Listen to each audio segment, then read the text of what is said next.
Okay, so Trey, let's start.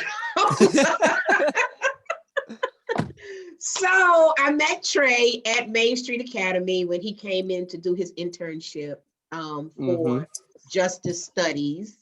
And he was supposed to be in another class, but then when he came in my class after he was being introduced, he refused to go to anybody else's class. Refused. He just stayed with Miss Walker. Miss Walker, I don't know how I am with kids in the classroom. So and then we connected, we bonded, we shared our information. He actually started joining in on a Right to Shine, and also Students Making a Right Turn, the Just for Him School of a Second Chance. He wanted to be a active participant volunteer in the program because he does have that also as his background is some things that he wants to do with youth, at risk youth at that. So go ahead, Trey, quickly tell us who you are and give us a quick little background of that, and then how you transition into vegan. So my name is Trey. I am actually a graduate of Winston-Salem State University. I graduated class of 2020. So I just graduated in May of last year during the pandemic. How did I what Ms. Walker? I graduated, I'm from Charlotte. I graduated high school 2016 and I did culinary in high school. So like I told Ms. Walker earlier, I'm only 23. I just turned 23 on Monday. But I have been cooking since I was 13. So I've been cooking for 10 years, if not 10 years plus. So actually when I graduated high school, I was in like I guess you would say like decision-making process of, do I want to go to culinary school or do I want to go to a four-year university? And, after talking through it with like my parents and grandparents and things like that, I decided that it was best for me to attend a four-year university. And I had already had in mind that once I made that plan, that it would be Winston-Salem State University. So I went to Winston-Salem State University. I went on to be, yes, SU. I went on to become a resident advisor for 2 years in Rams Commons. So I was able to, just meet and network and stuff like that and get handling like program planning and, this handling my first year 48 residents, my second year 64 residents, which majority were my first year were older than me because I was a sophomore, and being in Rams Commons, that's normally juniors and seniors. So I was actually in the building with majority of juniors and seniors. My second year. I was Mr. Residence Hall Association for a year. I did programs for that surrounding domestic violence.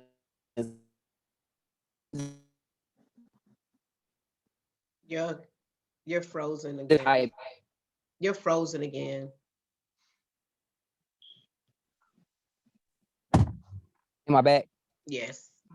Okay, so I was letting students know like domestic violence is, what it is, what it may look like, how it may be affecting them, because when we get into this age now, we have a lot of sex couples who were living together because on campus you have to be living with a person of the same sex. So a lot of the same sex couples were living together, so that turned into dating, domestic or interpersonal violence. So I did things like that.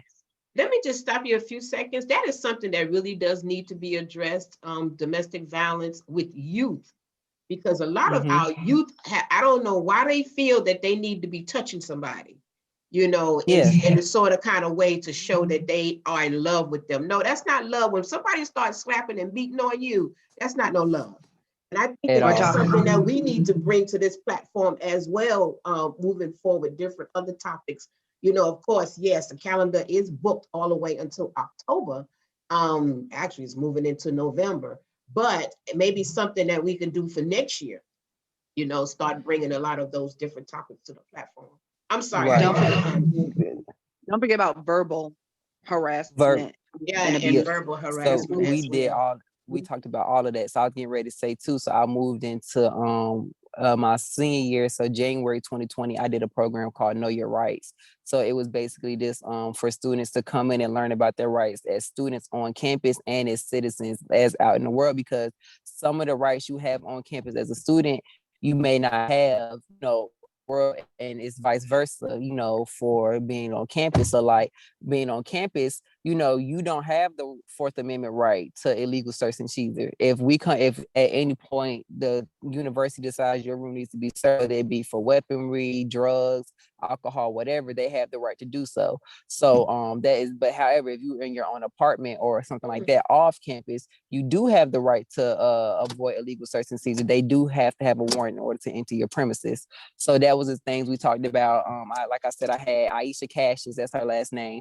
She was our Title IX coordinator for Winston State University. So came in about the rights for students on campus. And then I had Brittany Spees, who's an attorney at the federal district level. She came in and talked to our rights about as students, as citizens off campus, and just how about what you do off campus may very well affect your life on campus. So like, for example, let's say you were out in Miami for spring break and you get arrested for, drunk driving or, disturbing the peace, anything, something, it could very well go back to campus. Like, so your record could get sent to our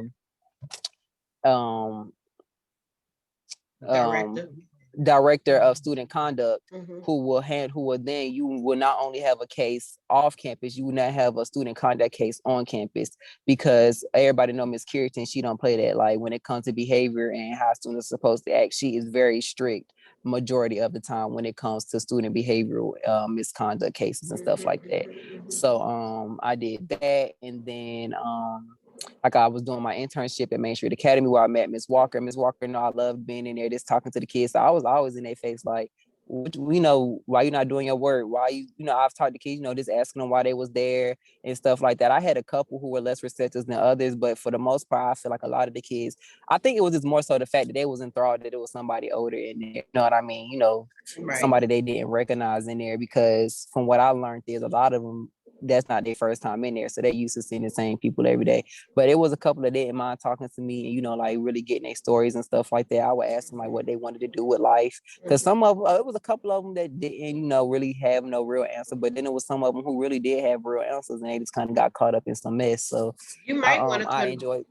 You might want to converse with Shaniqua. She mentioned something to me today about someone who has a group home for youth boys, and who knows, maybe it might be some connection with you and them at some point as well. I would love to, because the reason I did my internship is because I want to, even though I have moved into vegan chefing now, I do want to go back to my criminal justice roots once I get where I get my business where I want for that, because I do want to open up a group home that works with or a youth center, not even a home, a youth center that works with at-risk youth. So like I was explaining earlier, children who have that 3.0 or below grade point average. And I said 3.0 because you set the bar high. Set the bars higher. Exactly. And that's the same thing I do with my youth as well. I set the bars up, even now as sixth graders. Right, because a lot of people feel like, I have a 2.0 or a 2.5, so I'm good. I don't need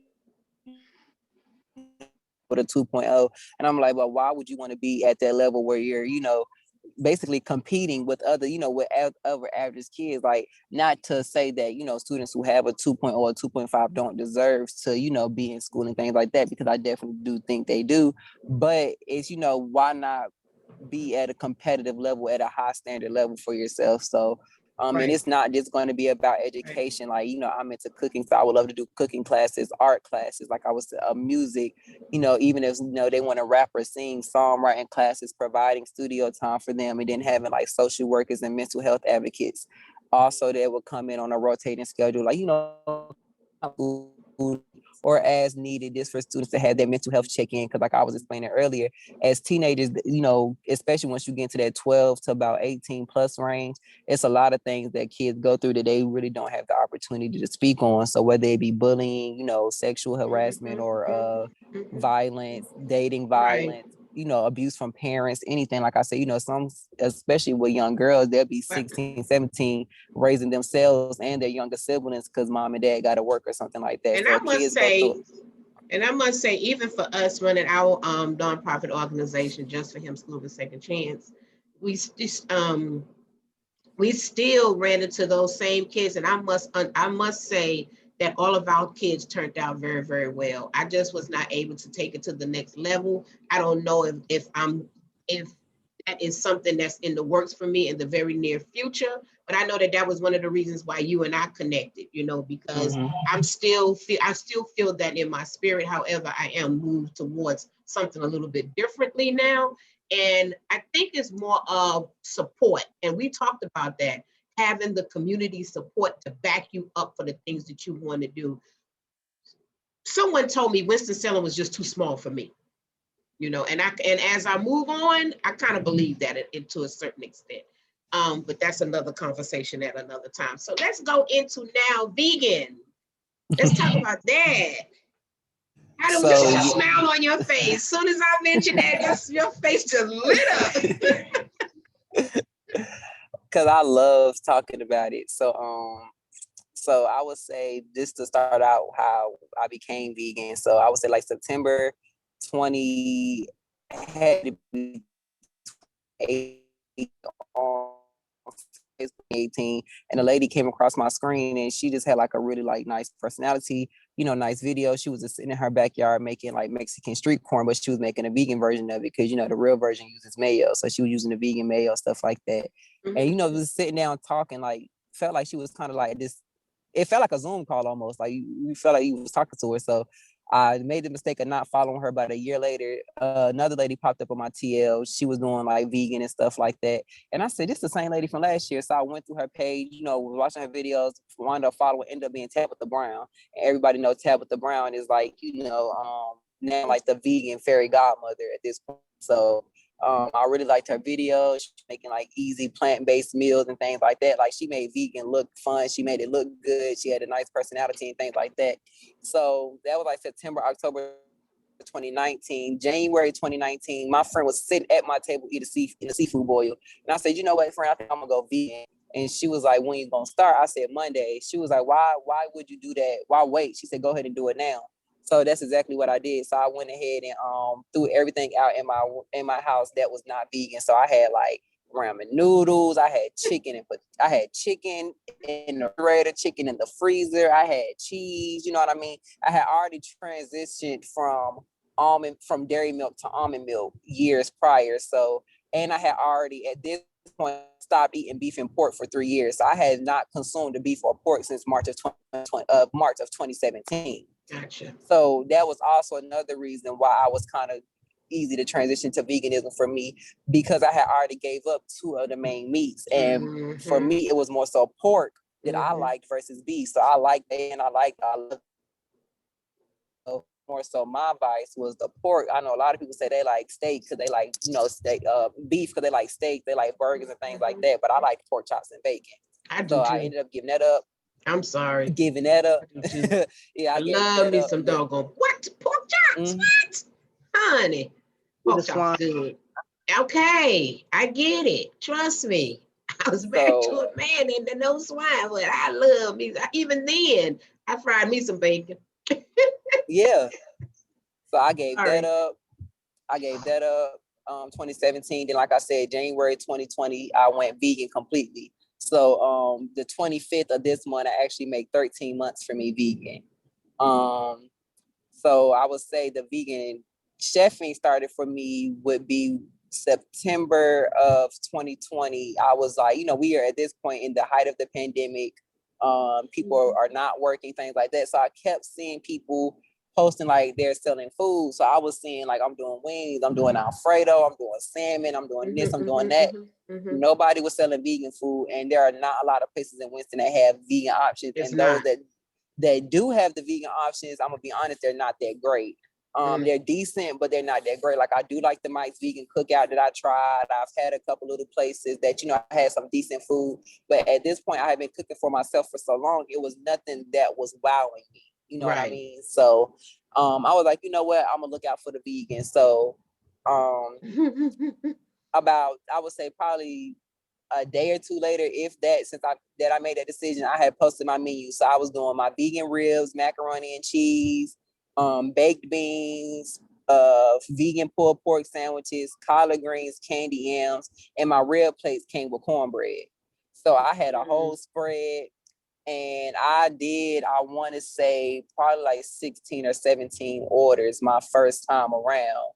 And then I had, thank you. So I did that. Then I came back and I did like my vegan meatballs. I've done the ribs multiple times. I've done birria tacos.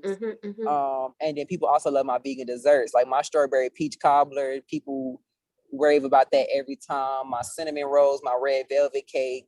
A lot of people really love what I'm doing. So I was doing that. I did a couple pop-ups. I don't know if y'all familiar with Downtown Bodega on 6th Street. I've been in there a couple of times and sold food. I'll actually be there next Friday on the 26th. I'll be selling food. I'll be doing my ribs with macaroni and cheese. And I gotta taste the ribs. I don't know about that macaroni and cheese, but I have the ribs. I'm trying the ribs. You said the 26th. At what yes, time? ma'am. At 7 at the Downtown Bodega. So it's 104 West 6th Street, I believe. Okay.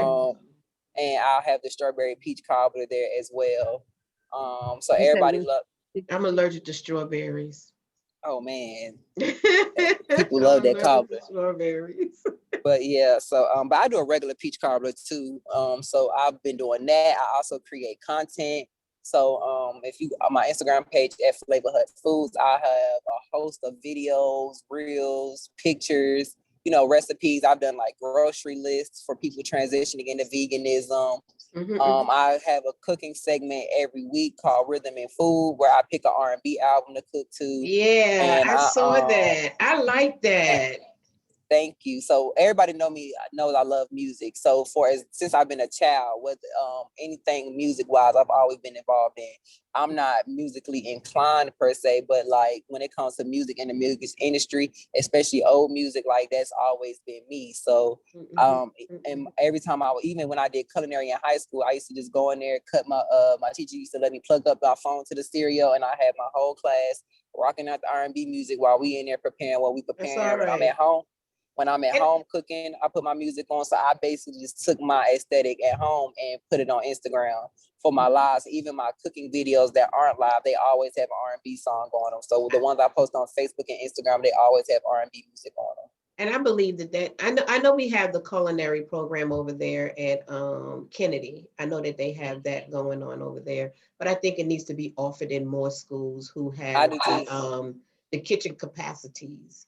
And more life skills, but of course I'm going into a whole new different topic right now when it comes to our educating kids moving forward in this new world that we have. I just think that things need to be tweaked a little bit differently moving forward, because a lot of our kids are not focused on the traditional way of learning. And I'm going to put it out there just like that. It's a traditional way of learning. You can tweak it as much as you want to, but you're still using the same thing. Okay, you're still using standard course of study. You're still using just a different platform to teach it. So I'm just going to leave that there, because that's another conversation at another time. However, vegan, but however, I am keto. I mean, the majority of the world who knows me know that I am keto. Yes, I do cheat from time to time because I can't help it. Sometimes I just got to taste it. But the one thing that I can't get back into my system is that rice. That rice, I can't mess with that rice no more. I can't even mess with macaroni and cheese too much unless my son cooks it, and that's because he knows how to cook it. The way that I love it, the way that I outcooked it. So he was in the kitchen with me for a very long time, many years. But I need for you one day, we all get together, and maybe you can come to the house and you just prepare us a meal. How about us doing that? Yes. We schedule a date and we record it, have your music going in the background, and we sit around, do a little social distancing in here. I can set it up. And we can do a little social distancing in here and let you cook us a meal. Definitely, I'm gonna have to make y'all a meal from my make y'all something from my cookbook. So yes, talk about that cookbook real quick. Okay, so my cookbook came out December 5th, 2020. So literally less than 3 months after I started my business, I put my cookbook out, because I got my LLC September 19th, 2020. and my cookbook came out December 5th, 2020. So my page and my whole brand is pretty much geared towards the transitioning vegan. So I just like to show people that people who are moving into a plant-based lifestyle, that you can still eat good, you can still have the flavors and the textures and everything that you're used to without, you know, all the meat and the dairy and things like that. So I typed up 13 recipes and I called my book The Beginner's Dozen: Recipes for Transitioning Vegans, Volume 1, which is a play on the Baker's Dozen, which is 13. So in there I have vegan Jamaican beef patties, I have pound cake, peach cobbler, cornbread, macaroni and cheese, baked beans, what else? Shrimp tacos, broccoli cheddar stuffed baked potatoes, just a whole lot of vegan jerk wings, just a whole lot of good things that show people, you know, that they can still eat really, really well without having to, you know, like I said, eat all that extra stuff that, you know, people like the meat and the dairy that's heavy on you, that's causing the inflammation and things like that. And it still be good. And that's why I do my rhythm and food every week too. So like on there, I've done like, and one thing about rhythm and food too, I'm not scared to get on there and mess up. So my fault, if you a few of my videos, it's stuff I'm making for the first time. Like I'll get on live and be like, hey y'all, I'm trying a recipe and y'all just gonna try it with me. And they really love that because they love the authenticity. You know, a lot of chefs, you know, they only want to post what they've done after they perfected it. And they only want to post, you know, the pretty pictures, but I'll get on there, I'll tear some dough up, I'll tear my kitchen up.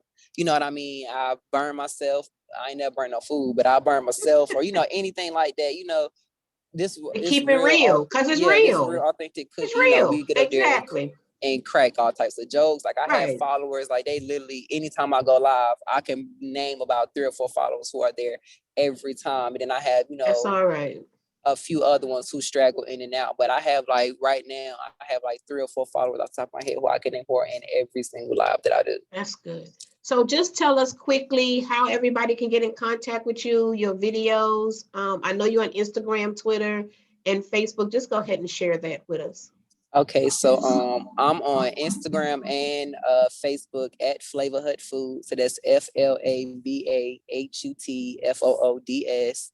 I'm on Facebook at Flavor Hut Foods LLC. I'm also on Clubhouse at Flavor Hut. And if you're not familiar, Clubhouse is basically just like a big walkie-talkie app. So you can get up there and just connect with friends and other people in your industry. So I've actually been able to connect with a lot of great chefs on there, chefs who have provided me with so much information. Business I just tips. joined it. Yeah, I just joined Clubhouse. Everything. I'm an Android user and proud of it, so I will not be able to join y'all on Clubhouse.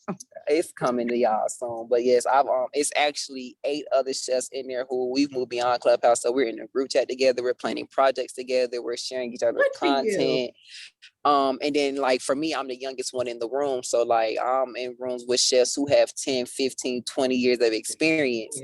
You know what I mean? And I'm just soaking up a whole bunch of knowledge in and off the app. I mean, even from when they're sharing their content and things they're doing.